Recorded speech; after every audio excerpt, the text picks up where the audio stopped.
கிருபை என்று பொழுது இயேசு கிறிஸ்துவின் நாமத்தினால உங்கள் அனைவருக்கும் என் அன்பின் வாழ்த்துக்களை நான் தெரிவித்துக் கொள்கிறேன். இன்றைக்கு நாம் தியானப்படியாக எடுத்துக்கொண்ட வேத பகுதி யோவான் சுவிசேஷம் அதனுடைய 16வது அதிகாரத்துடைய 20வது வசனத்துடைய பின்பகுதியில இப்படியாக வேதம் சொல்கிறது, உங்கள் துக்கம் சந்தோஷமாக மாறும். அல்லேலூயா, அல்லேலூயா. உங்கள் துக்கம் சந்தோஷமாக மாறும் என்று தேவன் நமக்கு வாக்கு பண்ணி இருக்கிறார். இந்த வாக்குத்தத்தத்தின்படியே நீங்கள் எந்த விதமான துக்கத்தோடு இந்த இடத்துல கடந்து வந்திருந்தாலும் அந்த துக்கத்தை ஆண்டவர் வரப்போற நாட்களிலே சந்தோஷமாக மாற்றுவார். அல்லேலூயா. வியாதி நிமித்தமாக நீங்க துக்கத்தோடு வந்திருக்கலாம், கடன் பிரச்சனை நிமித்தமாக நீங்க துக்கத்தோடு கடந்து வந்திருக்கலாம், இல்ல வேற யாராவது உங்களை துன்பப்படுத்தி இருக்கலாம், உங்களை நிந்தித்து இருக்கலாம், அவமானப்படுத்தி இருக்கலாம், உங்களை பலவிதமான நிந்தனைகளான உங்களை சொல்லி இருக்கலாம், பேசி இருக்கலாம். அதன் நிமித்தமாக உங்களுக்கு ஏதோ ஒரு துக்கம் உங்களுடைய வாழ்க்கையில காணப்படலாம். எந்த துக்கமா இருந்தாலும் அந்த துக்கத்தை ஆண்டவர் சந்தோஷமாக மாற்றுகிறது. அல்லேலூயா. எப்பேற்பட்ட துக்கமா இருந்தாலும் அந்த துக்கத்தை ஆண்டவரால் சந்தோஷமாக மாற்ற முடியும். ஒரு வாரமாகவே கர்த்தர் என்னோடு கூட பேசிக் கொண்டிருக்கிற ஒரு வார்த்தையை, உங்கள் துக்கம் சந்தோஷமாக மாறும். அல்லேலூயா. அதே போல ஆண்டவர் சமூகத்திலே காத்திருக்கும் பொழுது கர்த்தர் இந்த வார்த்தையை கொடுத்தார். மீண்டும் ஒரு விஷயம், அந்த வார்த்தையை கொண்டு நாம் தியானிக்க போகிறோம். நம்முடைய துக்கம் எந்த விதமான துக்கமா இருந்தாலும் அந்த துக்கத்தை வரப்போற நாட்களில் ஆண்டவர் சந்தோஷமாக மாற்றுவார். அது வியாதி நிமித்தமாக துக்கமா இருக்கலாம், வறுமை நிமித்தமாக துக்கமா இருக்கலாம், பல விதமான பிரச்சனைகள் நிமித்தமாக ஏதோ ஒரு துக்கம் உங்களுடைய வாழ்க்கையில காணப்படலாம். இழப்புகளின் நிமித்தமாக துக்கங்களோடு நீங்கள் கடந்து வந்திருக்கலாம். எல்லா துக்கத்தையும் வரப்போற நாட்களில் ஆண்டவர் சந்தோஷமாக மாற்றி ஆசீர்வதிக்க போகிறார். அல்லேலூயா, அல்லேலூயா. நம்முடைய தேவன் துக்கத்தை சந்தோஷமாக மாற்றுகிற தேவன். அல்லேலூயா. அவர் காலங்களையும் சமயங்களையும் அவர் மாற்றுகிற தேவனாய் இருக்கிறார் என்று வேதம் சொல்லுகிறது. தேவனால் கூடாத காரியம் ஒன்றுமே இல்லை. ஒவ்வொன்றுக்கும் ஒவ்வொரு காலத்தை ஆண்டவர் வைத்திருக்கிறார். பிறக்க ஒரு காலம் உண்டு, இறக்க ஒரு காலம் உண்டு, அள ஒரு காலம் உண்டு, நகைக்க ஒரு காலம் உண்டு, துக்கப்படுவதற்கு ஒரு காலம் உண்டு, சந்தோஷப்படுவதற்கான ஒரு காலத்தை கர்த்தர் நமக்கு என்று வைத்திருக்கிறார். அதே காலத்தில் அவர் நேர்த்தியாய் செய்திருக்கிற தேவன். அல்லேலூயா.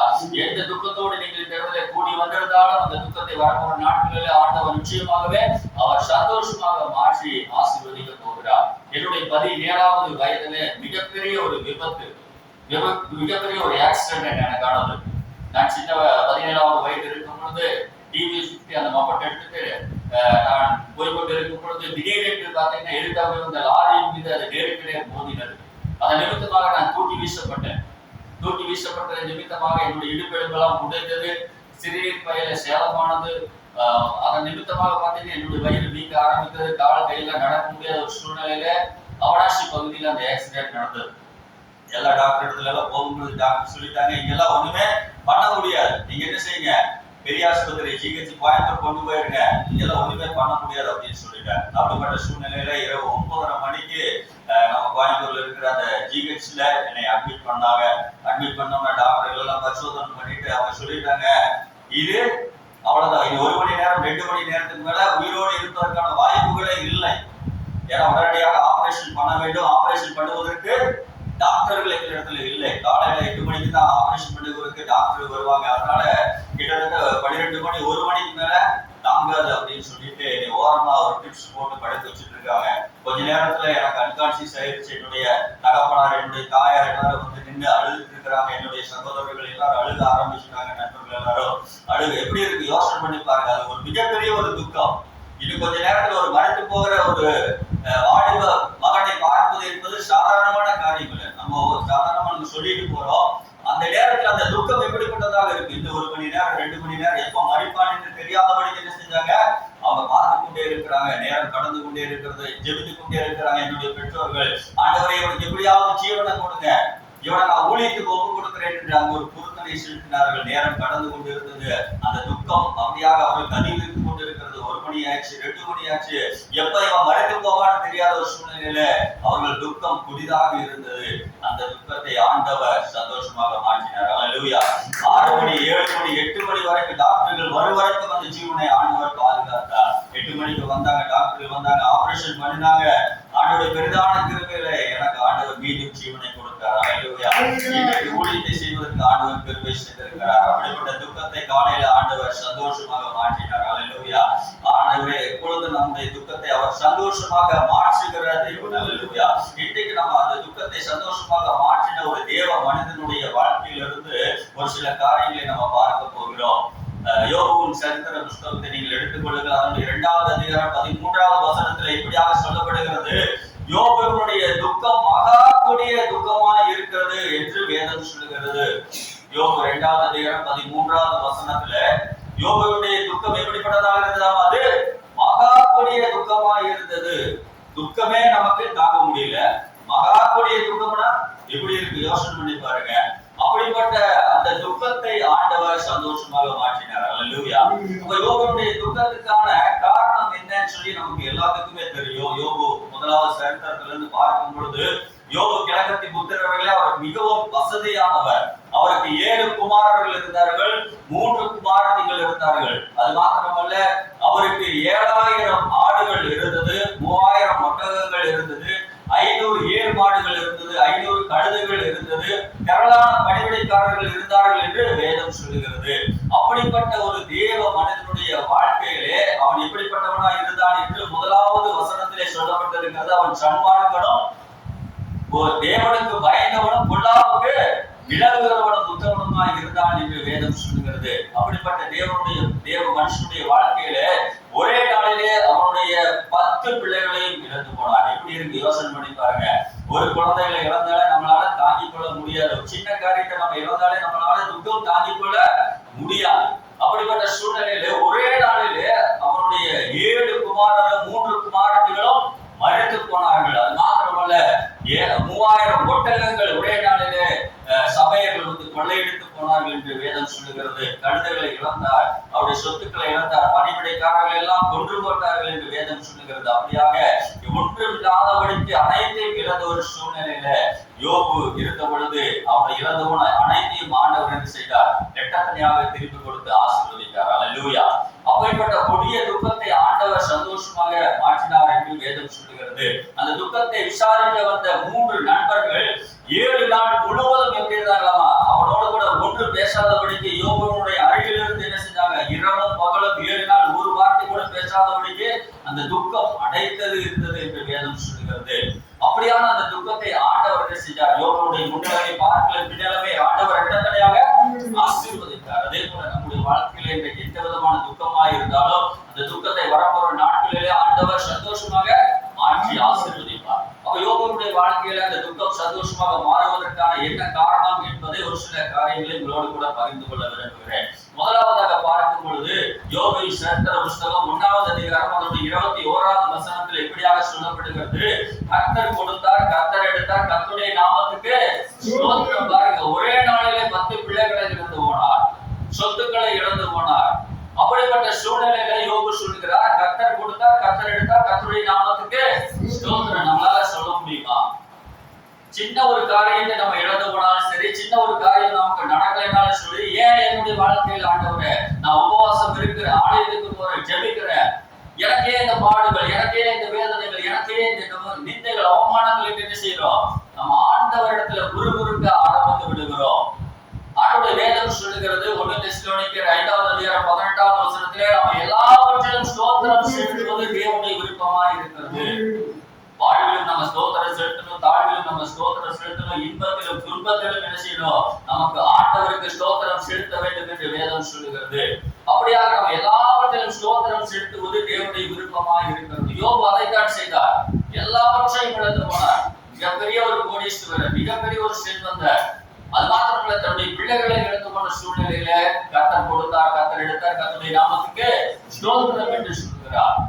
ஆண்டவருக்கு பிடிக்காத காரியம் முறுமுறுத்தல். இஸ்ரவேல் ஜனங்களை பார்க்கும் பொழுது அவர்கள் ஆண்டவர் நன்மை செய்யும் பொழுது ஆண்டவரை பாடி துதிப்பார்கள். அவர்களுக்கு ஒரு சின்ன காரியம் நடக்கவில்லை என்றால் ஆண்டவரிடத்துல முறுமுறுக்க ஆரம்பித்து விடுவார்கள்.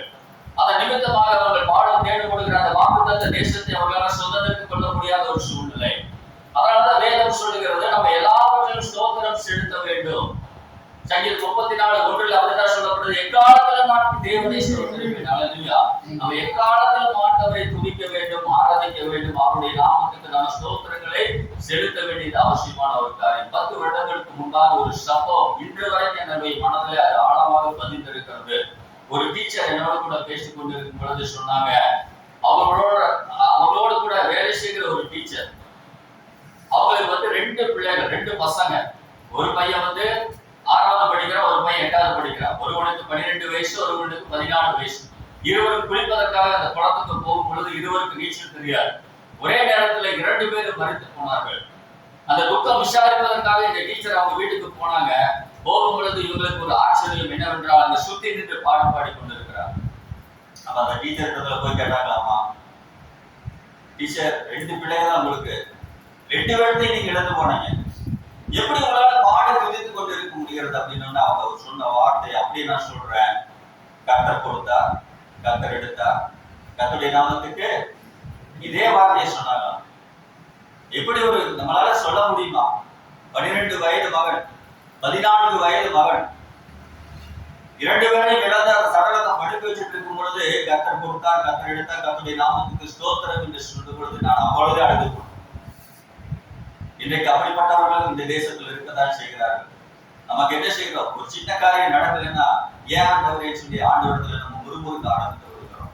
இன்று முதல் உங்களுடைய வாழ்க்கையில எந்த சூழ்நிலையிலும் ஸ்தோத்திரம் செலுத்த பழகுங்கள். அந்த தீமையை கூட ஆண்டவர் நன்மையாக மாற்றுவார். அல்லேலூயா. தீமையான காரியத்தையும் ஆண்டவர் நன்மையாக மாற்ற வேண்டும் என்றால் உங்களுடைய வாழ்க்கையில் உங்களுடைய துக்கத்தை ஆண்டவர் சந்தோஷமாக மாற்றணும். நம்ம என்ன செய்யணும்? ஆண்டவருக்கு ஸ்தோத்திரம் செலுத்தணும். ஆண்டவரே இந்த காரியத்துக்காக ஸ்தோத்திரம், இந்த ஒரு இழப்பு வந்துருச்சா அதுக்காக ஸ்தோத்திரம், தீமை வந்துருச்சா ஸ்தோத்திரம், என்னை நிந்திக்கிறாங்களா, அவமானப்படுத்துறாங்களா, நீங்க ஸ்தோத்திரம் செலுத்துங்க. அதே இடத்துல உங்களை ஆண்டவர் ஆசீர்வதிப்பார். அல்லேலூயா. அதே போல ஆண்டவர் யோபுடைய வாழ்க்கையில துக்கத்தை சந்தோஷமாக மாற்றுவதற்கு முதல் காரணம், அவர் எல்லாவற்றிலும் ஸ்தோத்திரம் செலுத்தினார். எல்லா 10 குழந்தைகள் இழந்த பொழுது, சொத்துக்களை இழந்த பொழுதும் கர்த்தர் கொடுத்தார், கர்த்தர் எடுத்தார், கர்த்தருடைய நாமத்துக்கு ஸ்தோத்திரம் என்று ஸ்தோத்திரம் செலுத்ததை நிமித்தமாக அவருடைய வாழ்க்கையில ஆண்டவர் அந்த துக்கத்தை சந்தோஷமாக மாற்றினார். அதே போல நீங்களும் உங்களுடைய வாழ்க்கையில எல்லாவற்றிலும் ஸ்தோத்திரம் செலுத்துங்கள். உங்கள் துக்கத்தை ஆண்டவர் சீக்கிரமாக சந்தோஷமாக மாற்றுவார். அல்லேலூயா. இரண்டாவதாக பார்க்கும் பொழுது யோபுவின் சரித்திர புஸ்தகம் அதனுடைய 2வது அதிகாரத்துடைய 10வது வசனத்துல இப்படியாக சொல்லப்படுகிறது.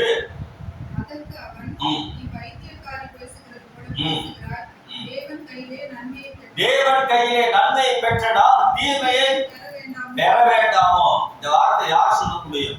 நம்ம சொல்ல முடியுமா? தேவனிடத்திலே நன்மை பெற்றனா தீமையை பெற வேண்டாமா? யோபு சொல்கிறார் பாருங்க. அப்போ தேவனிடத்தில் அவர் எவ்வளவு தூரம் அன்பு கொடுத்திருக்கிறார். சாதாரண ஒரு இந்த காரியத்தை நம்ம சொல்ல முடியாது. ஒரு சின்ன தீமை நடந்தாலே நம்மளால ஏன் ஆண்டவரே சொல்லி ஆண்டவரிடத்துல நம்ம முறுமுறுக்க ஆரம்பித்து விடுகிறோம். ஆண்டவரிடத்துல பலவிதமான கேள்விகளை நம்ம கேட்க ஆரம்பித்து விடுகிறோம். நம்ம உடனே என்ன செய்யறோம்னா, ஆண்டவரே நான் பைபிள் வாசிக்க மாட்டேன், பிரேயர் பண்ண மாட்டேன், ஆலயத்துக்கு போக மாட்டேன் அப்படின்னு சொல்லி பலவிதமான காரியங்களை ஆண்டவரிடத்துல நம்ம சொல்லி விடுகிறோம். அவர் பாருங்க, அப்படிப்பட்ட ஒரு தீமையான காரியத்துல கூட யோபு சொல்லுகிறார், கர்த்தரிடத்திலிருந்து நன்மை பெற்றுக்கொண்டனா தீமையை பெற வேண்டாமோ அப்படின்னு சொல்லி என்ன செய்கிறார்னா, அது தேவனிடத்துல அவ்வளவு தூரம் அன்பு வைத்தார். தன்னுடைய சொத்துக்களை விட தேவனிடத்தில் அவர் அன்பு வைத்தார். தன்னுடைய மனைவி பாருங்க, வாழ்விலும் தாழ்விலும் இன்பத்திலும் துன்பத்திலும் மரணம் நம்மை பிரிக்கும் வரைக்கும் உன்னோடு கூட இருப்பேன் என்று சொன்ன அந்த மனைவி சொல்றாங்க, தேவனை தூஷித்து நீ ஜீவனை விடு அப்படின்னு சொல்லிட்டு அவங்க போகிறக்கு ஆயத்தமா இருக்கும்போது சொல்றாரு, தேவனிடத்திலிருந்து நன்மை பெற்றுக்கொண்ட நாம் தீமையை பெற வேண்டாமோ? இது இயேசுவின் இடத்துல அன்பு வைத்தது நிமித்தமாக அந்த காரியத்தை அவரால் சொல்ல முடியும். தன்னுடைய மனைவியை விட இயேசுவை அவர் நேசித்தார், தேவனை அவர் நேசித்தார். தன்னுடைய பிள்ளைகளை விட தேவனை அவர் நேசித்தார், அன்பு செலுத்தினார். அதனால வேதம் சொல்லுகிறது, நீங்க முழு இதயத்தோடும், முழு ஆத்மாவோட, முழு மனதோட, முழு கடத்தோடும் நம்ம முதல்ல என்ன செய்யணுமா? தேவனிடத்துல முதல்ல அன்பு கூறணும். வேதம் அதுதான் நமக்கு கற்றுக் கொடுக்கிறது. முதல்ல இருதயத்தில் யார் இருக்கணும்? இயேசுவா தான் இருக்கணும். நீங்க யாருக்கு முதல்ல அன்பு செலுத்த வேண்டும்? இயேசுவுக்கு தான் முதல்ல அன்பு செலுத்த வேண்டும். ஏனென்றால் அவர் மாத்திரம் தான் நமக்காக ஜீவனை கொடுத்திருக்கிறார். நம்முடைய பிள்ளைகள் நமக்காக ஜீவனை கொடுக்கவில்லை, நம்முடைய தகவலும் தாயும் நமக்காக ஜீவனை கொடுக்கவில்லை, நம் நண்பர்கள் ஜீவனை கொடுக்கவில்லை. நமக்காக ஜீவனை கொடுத்தது யாரு? ஆண்டவராகிய இயேசு கிறிஸ்து. கல்வாரி சிலுவையில் நமக்காக கடைசி சொட்டு ரத்தத்தை சிந்தி நம்மை மீட்டெடுத்திருக்கிறார், அவருடைய பிள்ளையாக மாற்றி இருக்கிறார். அந்த அன்பை நம்ம செலுத்த வேண்டும் என்று வேதம் சொல்கிறது. அதை என்ன செஞ்சார்? யோபு செலுத்தினார். தன்னுடைய சொத்துக்களை விட தேவனிடத்தில் அன்பு செலுத்தினார், தன்னுடைய பிள்ளைகளை விட தேவனிடத்தில் அன்பு செலுத்தினார், தன்னுடைய மனைவியை விட தேவனிடத்தில் அன்பு செலுத்தினார். அல்லேலூயா. அப்ப நம்ம தேவனிடத்தில் அன்பு செலுத்த வேண்டியது அவசியமான ஒரு காரியம். நம் இருதயத்தில, முழு இருதயத்தோட ஆண்டவரிடத்துல நம்ம முதலாவதாக அன்பு கூற வேண்டும். அதுக்கு அடுத்தது ஆண்டவர் சொல்றாரு, உன்னிடத்தில் அன்பு கூறுவதோட பிறனிடத்தில் அன்பு கூறு. அதுக்கு முன்னாடி ஒரு வார்த்தை சொல்லுகிறது, லூக்கா 10வது அதிகாரம் 27வது வசனத்துல, முதல்ல நீ என்ன செய்ய? என்னிடத்துல அன்பு கூறணும், அதுக்கப்புறம் நீ மற்றவரிடத்தில் அன்பு கூற வேண்டும் என்று வேதம் சொல்லுகிறது. அப்படியாக ஜீவனை கொடுத்த தேவனிடத்துல நம்ம அன்பு கூற வேண்டியது அவசியமான ஒரு காரியம். நாம் தேவனிடத்துல எப்படி அன்பு கூறுவது என்று வேதம் தெளிவாக நமக்கு கற்றுக் கொடுத்திருக்கிறது. நம்ம தேவனுடைய வாசனைகளுக்கு கீழ்ப்படியும் பொழுது நம்ம தேவனுடைய இடத்துல அன்பு கூறுகிறோம். அப்ப நம்ம ஒருவரை நேசித்தால் என்ன செய்வாங்க? என்ன சொன்னாலும் நம்ம என்ன செய்வோம்? கேட்டுக்குவோம். நம்ம ஒருவரை அதிகமாக நேசித்தோம்னால் அவங்க என்ன சொல்றாங்களோ அதுக்கு என்ன செய்வோம்? சரின்னு சொல்லுவோம். அதனாலதான் வேதம் சொல்லுகிறது, தேவனுடைய வார்த்தை என்ன சொல்லுகிறது அதுக்கு கீழ்ப்படுகிறது நம்ம தேவனிடத்துல அன்பு கூறுவது. அப்ப இன்று முதல் அதிக நேரம் நம்ம வேதத்தை வாசிக்கணும். வேதம் என்ன சொல்லுகிறது அதன்படி நம்ம நடந்து தேவனிடத்துல அன்பு கூறும் பொழுது தேவனிடத்தில் அன்பு கூறுகிறவர்களுக்கு சகலமும் நன்மைக்கு எதுவாய் நடக்கிறது. அப்ப முதல்ல நம்ம தேவனிடத்துல அன்பு கூறும் பொழுது நம்முடைய துக்கத்தை ஆண்டவர் என்ன செய்யறார்? சந்தோஷமாக ஆண்டவர் மாற்றுகிற தேவனாய் இருக்கிறார். அதனால ஜீவனை கொடுத்தது நமக்காக. இந்த மனுஷர்கள் யாருமே இந்த உலகத்துல நமக்காக ஜீவனை கொடுக்கல. ஒரே ஒருவர் மாத்திரம் தான் ஜீவனை கொடுத்திருக்கிறார். அவர் தான் ஆண்டவராக இயேசு கிறிஸ்து. வானத்தையும் பூமியையும் உண்டாக்கிற தேவன். அவர் நமக்காக ஜீவனை கொடுத்து வெளியேறப்பட்ட ரத்தத்தினால கடைசி சுத்த ரத்தத்தை சிந்தி நம்மை மீட்டெடுத்திருக்கிறார். அதற்காக நம்ம அவரிடத்துல முழு இருதயத்தோடு முழு ஆத்மாவோடு முழு மனதோடு அவரிடத்துல அன்பு கூறுவது நம்ம அவருடைய கட்டளைகளுக்கு நம்ம கீழ்ப்படிய வேண்டும் என்று வேதம் சொல்லுகிறது. மூன்றாவதாக பார்க்கும் பொழுது அதே யோபின் சரித்திர புஸ்தகம் 2வது அதிகாரம் அதனுடைய 10வது வசனத்துடைய பின்பகுதியில் எப்படியாக சொல்லப்படுகிறது? இவைகள் எல்லாவற்றிலும் யோபு தன்னுடைய உதடுகளினால் பாவம் செய்யவில்லை. அல்லேலூயா. பாருங்க, அவர் பாவம் செய்யாத ஒரு பரிசுத்தமுள்ள ஒரு வாழ்க்கையை வாழ்ந்தது நிமித்தமாக ஆண்டவர் அவருடைய துக்கத்தை சந்தோஷமாக மாற்றினார். பாருங்க, அவர் உதடுகளினால் கூட பாவம் செய்யவில்லை என்று வேதம் சொல்லுகிறது. யோபு 16வது அதிகாரம் 17வது வசனத்துல நீங்க படித்து பார்த்தீங்களா? அவருடைய கைகளில் என்ன செய்யலையா?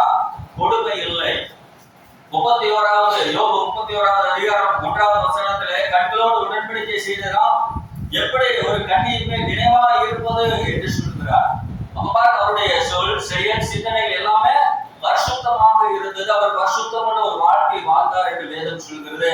அவர் முத்தமனும் சன்மார்க்கனும் என்று வேதம் நமக்கு சொல்லுகிறது. தேவனுக்கு பயந்தவன் பொல்லாமுக்கு விலகுகிறவன். அவர் பரிசுத்தமான ஒரு வாழ்க்கை வாழ்ந்தார். நம்முடைய சொல் செயல் சிந்தனைகள் எல்லாம் எப்படிப்பட்டதாக இருக்கணும்? பரிசுத்தம் உள்ளதாக காணப்பட வேண்டியது அவசியம். அவர் உதடுகளினால் பாவம் செய்யவில்லை. அவருடைய கைகளிலே கொடுமை இல்லை. அவர் ஒரு கண்ணியின் மேல கூட நினைவா இல்லை என்று வேதம் சொல்லுகிறது. நம்முடைய சிந்தனைகள் பரிசுத்தமாக இருக்க வேண்டும். நம்ம வாயின் வார்த்தைகள் பரிசுத்தமாக இருக்க வேண்டும். நம்முடைய பார்வைகள் பரிசுத்தமாக இருக்க வேண்டும். நம்முடைய இருதயத்திலிருந்து புறப்படுகிற அந்த எல்லா விதமான சிந்தனைகளும் எப்படி இருக்கணுமா? அது பரிசுத்தமாக காணப்பட வேண்டியது அவசியம். நம்முடைய நடக்கைகளில் நம்ம என்ன செய்யணும்?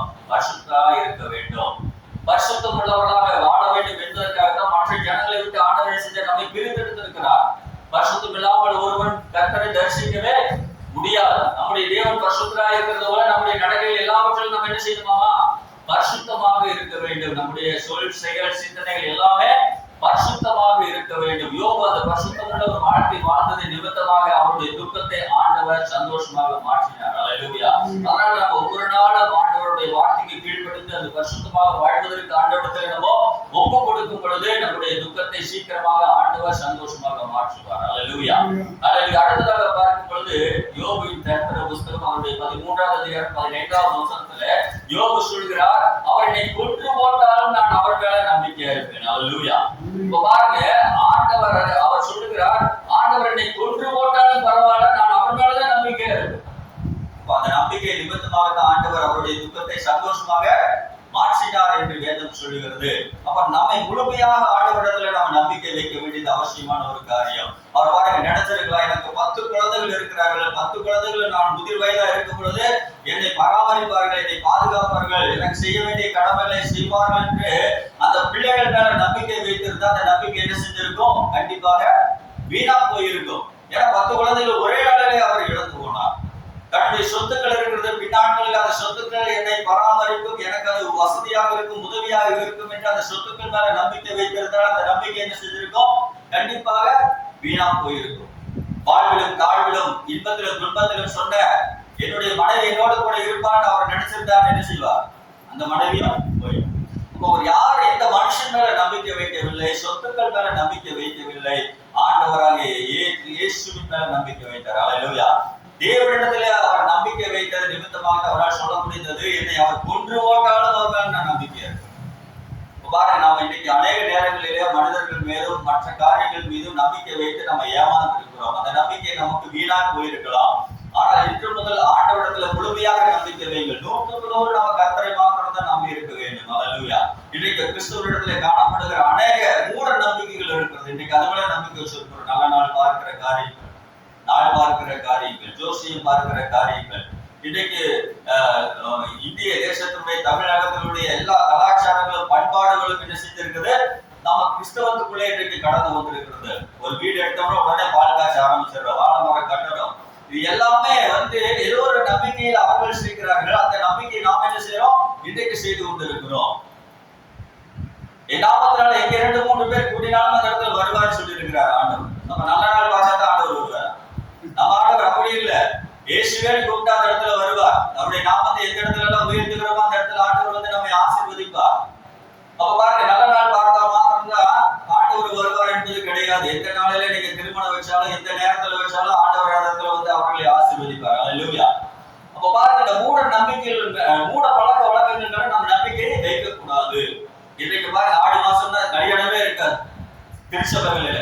வேதைவர்த்தை சபைனாலும் சரி, அது சிஎஸ்சி சபைனாலும் சரி, ஆடி மாசத்துல கல்யாணமே வைக்க மாட்டாங்க. யார் கல்யாணம் வைப்பாங்க தெரியுமா?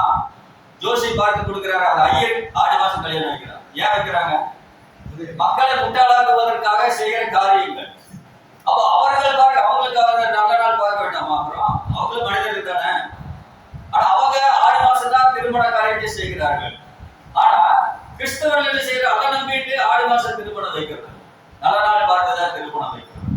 இதெல்லாம் அந்த நம்பிக்கையெல்லாம் ஆண்டவருக்கு அருவருப்பான காரியம், ஆண்டவருக்கு பிரியமில்லாத ஒரு காரியம். நம்ம எந்த ஒரு காரியத்தின் மீது நம்ம நம்பிக்கை வைக்க கூடாது. முழுமையாக நம்ம தேவனிடத்துல நம்பிக்கை வைக்க வேண்டும் என்று வேதம் சொல்கிறது. ஏசப்பா மேலதான் நம்ம நம்பிக்கை, 100% ஆண்டவர் மேல நம்ம நம்பிக்கை வைக்க வேண்டும் என்று வேதம் நமக்கு தெளிவாக சொல்லப்பட்டிருக்கு. இன்னொரு நம்பிக்கை கூட யோபுக்கு இருந்தது. யோபு 19வது அதிகாரத்துல நீங்க படிச்சு பாத்தீங்கன்னா 25, 26, 27 வசனங்களில என் மீட்பர் உயிரோடு இருக்கிறார், கடைசி நாட்களிலே அவர் பூமியின் மேல் நிற்பார், அந்நிய கண்கள் இல்லை, என் கண்கள் அதை காணும், என்னுடைய மாம்ச கண்கள் அதை காணும் என்று அவருக்கு ஒரு நம்பிக்கை இருந்தது. நம்ம இன்றைக்கு முழுமையாக ஆண்டவரிடத்தில் நம்பிக்கை வைப்பது எதற்காக என்றால் இன்மைக்குரிய ஆசீர்வாதங்களுக்காக.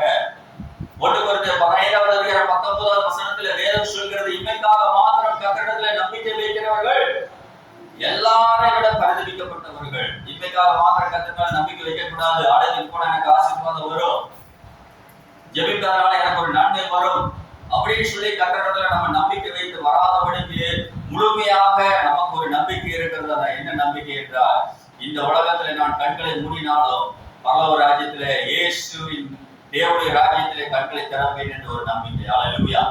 அந்த நம்பிக்கை ஒருபோது நம்மை வெட்கப்படுத்த விடாது. கர்த்தரை நம்புகிறவர்கள் வெட்கப்பட்டு போவது இல்லை.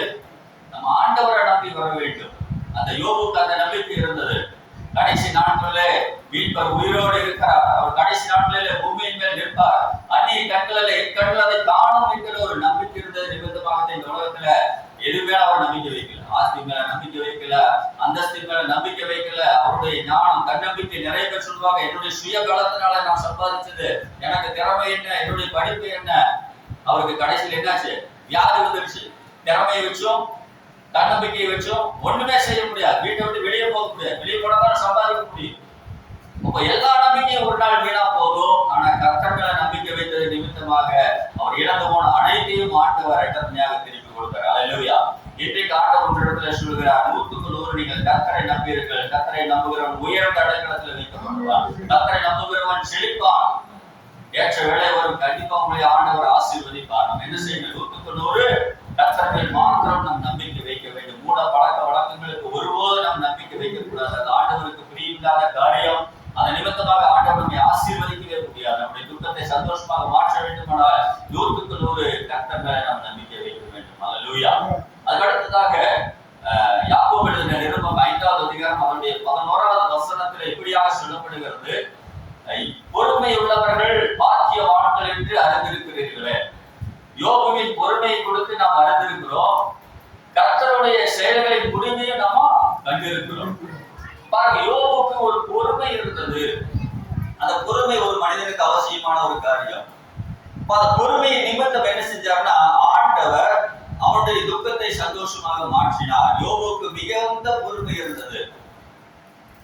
யோபு 42வது அதிகாரம் 7வது வசனத்துடைய பின்பகுதியில நீங்க படித்து பார்த்தீங்கன்னா, உன்னுடைய நண்பர்கள் பேசினது போல யோபு என்ன செய்யலாமா? அதிகமாக பேசவில்லை, நிதானமாக அவர் பேசினார், கவனமாக பேசினார் என்று வேதம் சொல்லுகிறது. மற்றவர்களை போல என்ன செஞ்சாங்க? பேசவில்லை, நிதானமாக அவர் பேசினார். அப்ப பாருங்க, அந்த பொறுமை அவசியமான ஒரு காரியம் நம்முடைய வாழ்க்கையில. நம்ம பேசுகிறதுக்கு பொறுமையா இருக்க வேண்டும் என்று வேதம் சொல்லுகிறது. நம்ம பேசுகிறதுக்கு பொறுமையா இருக்கணும், கோபப்படுகிறதுக்கு தாமதமா இருக்கணும். நம்ம முடிவெடுக்கிறதுக்கு என்ன செய்யணும்? பொறுமையாக இருக்க வேண்டும். கர்த்தருடைய ஏற்ற வேலைக்காக நம்ம பொறுமையோடு காத்திருக்க வேண்டும். இந்த ஏற்ற வேலையில தான் ஆண்டவர் அற்புதங்களை செய்ய முடியும். ஒரு கல்யாணத்துல இயேசுடைய தாயாரை சொல்றாங்க, அந்த திராட்சரசம் இல்லை என்ற உடனே வாங்க அப்படின்னு சொல்லி உடனே அவர் தண்ணீரை ஆசீர்வதிக்கவில்லை. ஸ்திரியை உனக்கும் எனக்கும் என் வேலை இன்னும் வரவில்லை. இந்த ஏற்ற வேலைக்காக நீங்கள் பொறுமையோடு காத்திருக்க வேண்டியது அவசியமான ஒரு காரியம். பொறுமையிலான ஆண்டவரிடத்திலிருந்து ஆசீர்வாதம் நம்ம பெற்றுக்கொள்ள முடியாது. இப்ப யோபுக்கு அந்த பொறுமை இருந்தது நிமித்தமாகத்தான் ஆண்டவர் செய்தார். அவன் பொறுமையோடு காத்திருந்தான். எப்படியா இருந்தாலும் ஆண்டவர் என்னை ஆசீர்வதிப்பார். அல்லேலூயா. எப்படியா இருந்தாலும் என்னுடைய சிறையிருப்பை ஆண்டவர் மாற்றுவார். என்னுடைய முன்னிலைமை பார்க்கலும் பின்னிலைமை ஆசீர்வாதமாக இருக்கும். நான் இழந்தோடு அனைத்தையும் ஆண்டவர் திருப்பி தருவார் என்று பொறுமையோடு காத்திருந்தார். அந்த பொறுமை நிமித்தமாக யோபுடைய வாழ்க்கையிலே காணப்பட்ட அந்த துக்கத்தை ஆண்டவர் சந்தோஷமாக ஒரு நாள் வந்தது. அதை சந்தோஷமாக மாற்றி முன்னிலைமை பார்க்கலும் இரட்டத்தனையான ஆசீர்வாதத்தை ஆண்டவர் யோபுக்கு கொடுத்தார். அதே போல நாம் பேசுவதற்கு பொறுமையா இருக்கணும். பிரதியுத்தரம் சொல்வதற்கு நம்ம பொறுமையா இருக்கணும். ஒருத்தர் என்ன சொல்றாங்களோ அதை கேட்டுட்டு அது மெதுவாக நம்ம பதில் சொல்ல வேண்டும். அரசியல்வாதிகள் எல்லாம் நீங்க பாத்தீங்கன்னா தெரியும், உடனே எல்லாம் பேச மாட்டாங்க, யோசிச்சு யோசிச்சு தான் பேசுவாங்க. எனக்கு அன்பான, நீங்க நல்லா பாருங்க, அரசியல்வாதிகள் பேசுகிறது பாருங்க, பொறுமையா நிதானமா பேசுவாங்க. தப்பி தவறி பேசுறவங்க மாட்டிக்குவாங்க, ஏதோ ஒரு காரியத்தை மாட்டிடுவாங்க. வீரவசனம் பேசுறவங்க, இந்த மாதிரி காரியங்கள் எல்லாம் பேசுறவங்க பாருங்க, அவசரம் பேசுறவங்க ஏதோ ஒரு காரியத்தில் என்ன செஞ்சிருவாங்க? கரெக்டா மாட்டிடுவாங்க.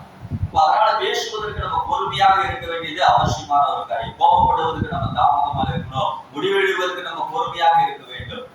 யெப்தாவை குறித்து நமக்கு நன்றாக தெரியும். அவர் யுத்தம் பண்ணி கொண்டு இருக்கும் பொழுது ஒரு பொருத்தனை ஆண்டவர் அவசரமா செய்யறோம். ஆண்டவரே, என்ன யுத்தத்துல எனக்கு ஜெயத்தை தந்தீர்களானால் என் வீட்டிலிருந்து ஜெயத்தை பெற்றுக்கொண்டு வீட்டுக்கு வரும் பொழுது வீட்டிலிருந்து எது வந்தாலும் அதை பலியிடுவேன்னு சொல்லிட்டார். ஆண்டவர் அந்த பொருத்தனையை கேட்டு என்ன செஞ்சாரு? அந்த பொருத்தனையை ஆண்டவர் செஞ்சார், கேட்டு அவனுக்கு ஜெயத்தை கொடுத்தார். அவன் வீட்டுக்கு வரும் பொழுது முதல்ல வெளியே வந்தது யார்? அவனுடைய மகள். அந்த மகள் அவன் வழியிட்டான். ஆண்டவர் செஞ்ச பொருத்தனை அவன் நிறைவேற்றினான். பாருங்க, தவறான முடிவுகள் நம்ம எடுக்கக்கூடாது. அவசரப்பட்டு ஒரு முடிவுகள் எடுக்கக்கூடாது. பொறுமையோடு காத்திருக்க வேண்டும். ஒரு காரியத்துக்கு பொறுமையோடு நாம் காத்திருக்கணும். ஆண்டவர் சமூகத்துல காத்திருக்கணும்.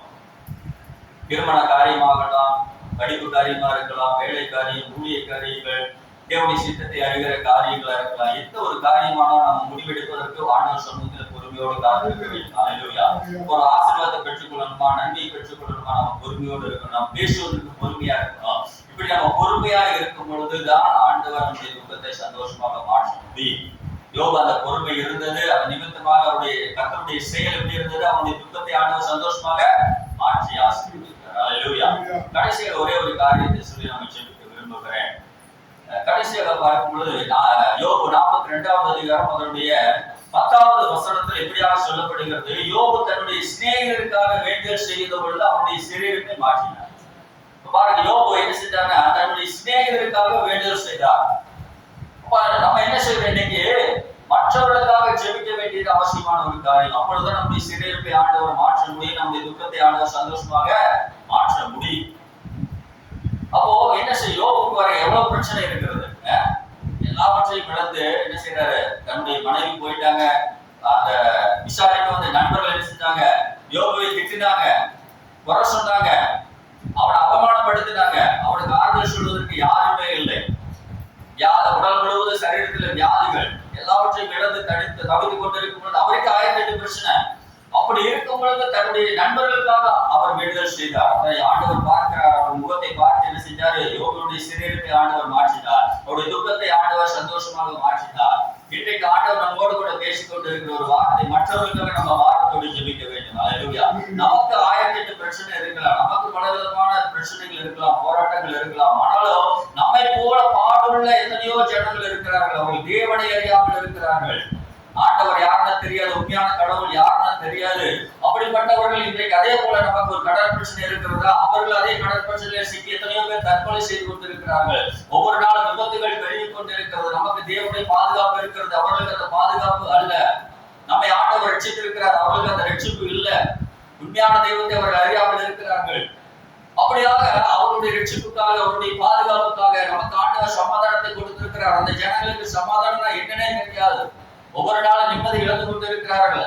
அவர்களுக்காக நம்ம ஜெபிக்க வேண்டியது அவசியம். ஆண்டவரே, அந்த குடும்பத்துல சமாதானத்தை கட்டிடுங்க. எங்க தேசத்துல ஒரு சமாதானம் உண்டாகட்டும் ஆண்டவரே. எங்களுக்கு ஒரு சமாதானத்தை கொடுத்து எங்கள் பிள்ளைகளுடைய வாழ்க்கையில சமாதானம் உண்டாயிருக்கிறது. எங்களுடைய சபைகளிலே சமாதானத்தை ஆண்டவர் தந்திருக்கிறீர். ஆனால் தேசத்தில் இருக்கிற ஜனங்கள் சமாதானத்தை பெற்றுக் கொள்ளவில்லை என்று வாரத்தோடு அவர்களுக்காக நம்ம ஜெபிக்க வேண்டும். அவருடைய பாதுகாப்புக்காக நாம் ஜெபிக்க வேண்டும். கர்த்தர் நம்மை ஆசீர்வதிக்கிற தேவன். நம்மை ஆண்டவர் ஆசீர்வதிக்க இருக்கிறார். அதே போல மற்றவர்களுக்கு ஆசீர்வாதக்காக நாம் ஜெபிக்க வேண்டும்.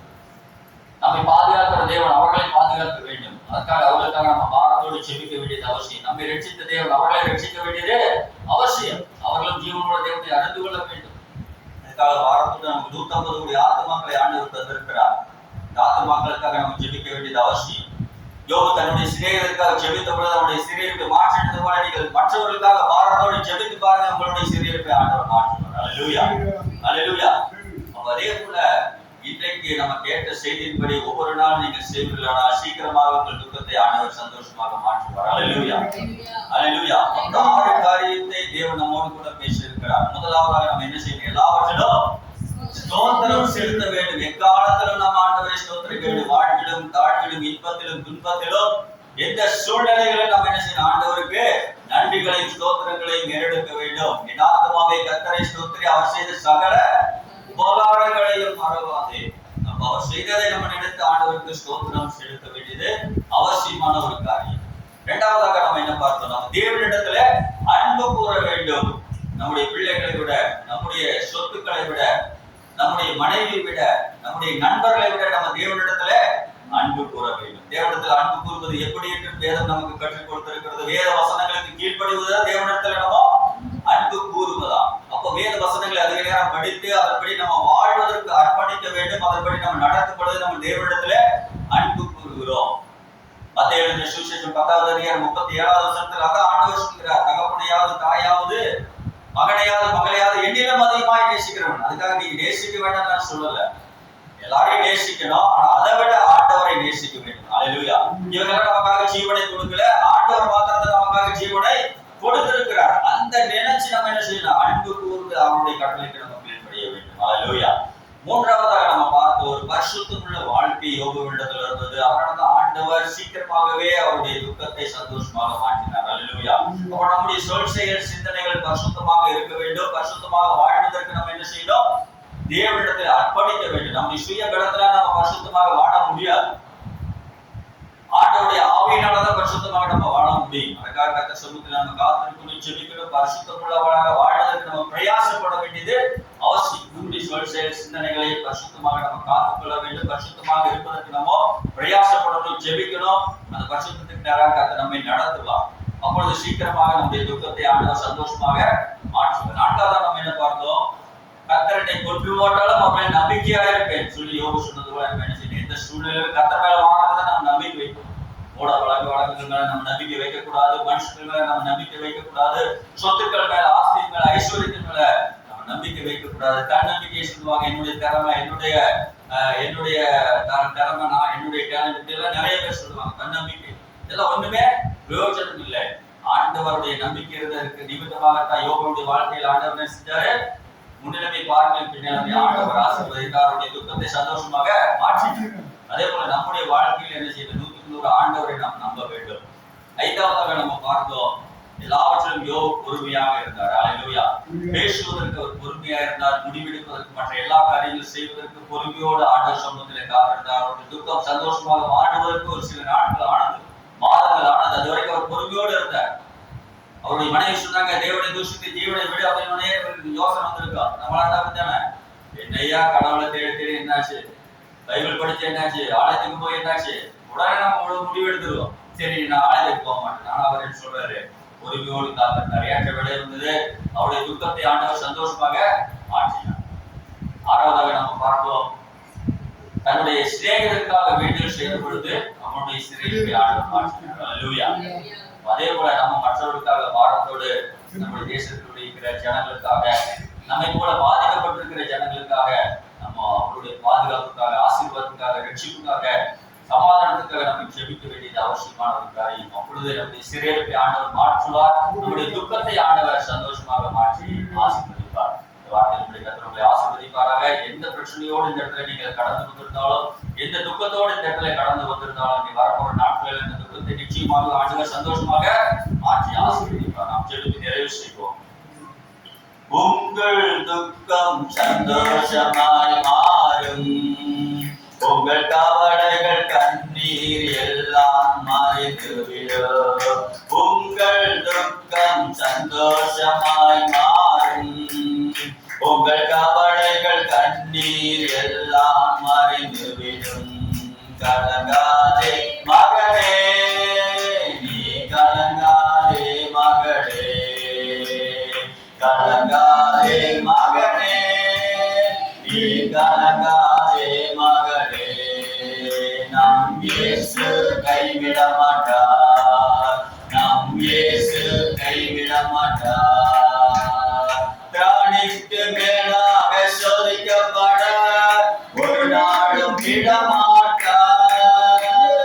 திராணிக்கு மேலாக சோதிக்கப்பட ஒரு நாளும் விடமாட்டார். விடவேளம் தருவார், நீ தப்பி செல்ல வழி செய்வார். விடவேளம் தருவார், நீ தப்பி செல்ல வழி செய்வார். நீ தப்பி செல்ல வழி செய்வார். கலங்கிடவே வேண்டாம், நீ கலங்கிடவே வேண்டாம், கலங்கிடவே வேண்டாம், நீ கலங்கிடவே வேண்டாம். நம் இயேசு கைவிட மாட்டார், நம் இயேசு கைவிட மாட்டார். எங்கள் துக்கம் சந்தோஷம். எல்லா கரங்களையும் உற்சாகமா பாடுவோமா? விசுவாசத்தோட எங்கள் கவலைகள் கண்ணீர் எல்லாம் மறைந்து எல்லா உற்சாகமா கரங்கள் தட்டி துக்கம் சந்தோஷமாய் மாறும், எங்கள் கவலைகள் கண்ணீர் எல்லாம் மறைந்துவிடும். கலங்காதே மகனே, நீ கலங்காதே மகளே, கலங்கிடவே மாட்டோம், நாங்கள் கலங்கிடவே மாட்டோம். நம் இயேசு கைவிட மாட்டார், என் இயேசு கைவிட மாட்டார். நன்றி பரலோகபிதாவே, இந்த நாளுக்குள்ள நீ பேசின வார்த்தைகளுக்காக ஸ்தோத்திரம். யோவான் சுவிசேஷம் 16வது அதிகாரம் 20வது வசனத்தினுடைய பின்பகுதியில உங்கள் துக்கம் சந்தோஷமாக மாறும் என்று சொல்லியிருக்கிறது. யோபுடைய துக்கம் மகா கொடிய துக்கமாக இருந்தது. அந்த துக்கத்தை சந்தோஷமாக மாற்றின தேவன் ஆண்டவர் வந்திருக்கிற ஒவ்வொரு பிள்ளையோட வாழ்க்கையில் காணப்படுகிற எல்லா துக்கங்களையும் சந்தோஷமாக மாறுவதாக. ஒரு வியாதி நிமித்தமாக துக்கத்தோட இந்த இடத்துல கடந்து வந்திருக்கிறா, இந்த வியாதிகள் இயேசுவின் நாமத்தில் வெளியேறுவதாக. வளப்படக்காரம் ஒவ்வொருவரையும் தொடுவதாக. யான் பயந்தக்காரம் தொடட்ட மாட்டவர், தடுப்படக்காரம் தொடுபடிய நாங்கள் செலுத்துகிறோம். உச்சி முதல் உள்ள கால்களுடைய சுகமளிக்கும் பலம் இறங்கட்டும், ஜீவனின் பலம் இறங்கட்டும், பலனின் பலம் ஒவ்வொருவர்களும் இறங்கட்டும். இயேசுவின் நாமத்தினாலே எல்லா பலவன கட்டுகள் அழுக்கப்படுவதாக, சோர்வின் நாமங்கள் வெளியேறுவதாக. இயேசுவின் நாமத்தினாலே கடுப்புல கரந்தா தொடுங்க. ஒவ்வொரு உறுப்புகளுக்கும், ஒவ்வொரு நரம்புகளுக்கும், ஒவ்வொரு எலும்புகளுக்கும் ஆண்டவரை சுகமளிக்கும் பலம் இறங்கட்டும். வியாதிகள் சரிந்து வெளியேறுவதாக. வியாதி நிமித்தமாக உண்டான துக்கங்கள் சந்தோஷமாக மாறட்டும். வறுமை நிமித்தமாக, கடன் பிரச்சனை நிமித்தமாக துக்கத்தோடு வந்திருக்கிற ஒவ்வொரு பிள்ளைகளுடைய வாழ்க்கையில காணப்படுகிற, குடும்பத்தில காணப்படுகிற வறுமைகள் மாறாய்ந்து போகட்டும். இயேசுவின் நாமத்தினாலே தரித்திரத்தின் அவங்களை கடிதமரப்படி ஜெபிக்கிறோம். இயேசுவின் நாமத்தில் கடன் பிரச்சனை ஒரு விடுதலை உண்டாகட்டும். நீ அநேக ஜாதிகளுக்கு கடன் கொடுப்பாய், நீயும் கடன் வாங்காதிருப்பாய் சொன்ன வாக்குத்தத்த பிள்ளைகளுடைய வாழ்க்கையில, குடும்பத்தில நிறைவேறட்டும். இயேசுவின் நாமத்தினாலே உங்களுடைய வருமானங்களை கர்த்தர் ஆசீர்வதிங்க, கையின் பிரயாசங்களை ஆசீர்வதிங்க, ஊழியர்களை கர்த்தர் ஆசீர்வதிங்க, சபையை கர்த்தர் ஆசீர்வதித்து பெருகப்படுவீராக. ஆண்டவரே, நீ கடன் கொடுக்கிற பிள்ளைகளாக மாற்றுங்க, கொடுக்கிற பிள்ளைகளாக கர்த்தர் ஒவ்வொருவரையும் மாற்றி ஆசீர்வதிங்க. வறுமைகள், தரித்திரங்கள் இயேசுவின் நாமத்தில் வெளியேறுவதாக. கடன் பிரச்சனையிலிருந்து இயேசுவின் நாமத்தில் முற்றிலும் ஒரு விடுதலை கடந்து வரட்டும். அநேக பிள்ளைகளுக்கு உதவியா இருக்க, ஒத்தாசையா இருக்க ஆண்டவரே, இந்த பிள்ளைகளை கொடுக்கிற பிள்ளைகளாக கர்த்தர் மாற்றி ஆசீர்வதிங்கப்பா. ஆண்டவரே, குடும்பத்துல காணப்படுகிற தடைகளை நிமித்தமாக, திருமண தடைகள், கர்ப்பத்தின் கனிக்கான தடைகள், ஆண்டவரே உயர்வுக்கான தடைகள், இப்படிப்பட்ட பலவிதமான தடைகளை நிமித்தமாக ஒரு துக்கத்தோடு இந்த இடத்துல கடந்து வந்திருக்கலாம். இன்றைக்கு தடைகளை நீக்கப்படும்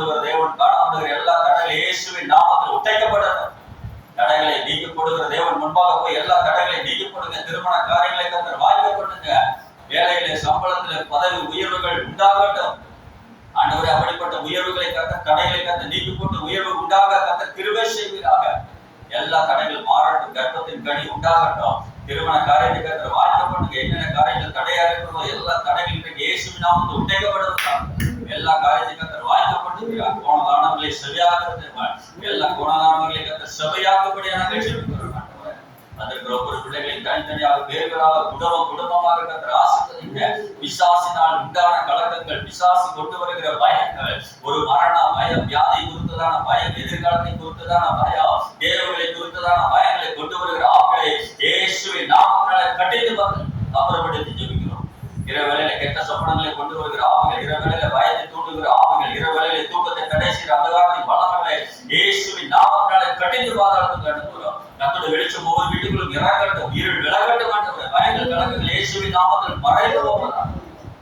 ஒவ்வொரு பிள்ளைகளுக்கும் விடுதலை தந்து ஆசீர்வதிங்க.